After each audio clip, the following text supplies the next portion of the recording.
आम ओडिया घर मानकरे जे कोनोसी भल मंद दिन रे मिठा बाद जदि काहाको खोजा पड़े सी हेला निमिकी।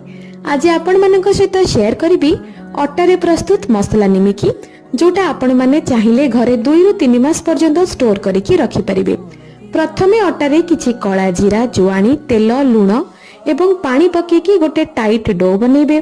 ताकू किछ समय रेस्ट करेबा परे सेथिरे ताकू बेली देबा परे पकेबा किछि तेल, कस्तूरी मेथी एवं लंका गुंड। ताकू भलरे रोल करिबा एवं छोट छोट करी काटी दबा। आपण माने निज मन मुताबक शेप रे ताकू छाणी परिबे, किंतु ध्यान रखिबे जेते बेले भी आपण निमिक को छाणुचंती आपणकर गैस रो फ्लेम टा सब बेले लो रु मीडियम रहबा कथा। एबे 5 रु 7 मिनिट परे प्रस्तुत हे जिवो आपण मानकर निमिकी। ताकू आपण माने चाहा सहित एंजॉय करंतु एवं आपण मानक घर को आस्थिबा कुणिया माने से निमिकी को खाई कि कोन कहिले मते कमेंट्स रे जणांतु।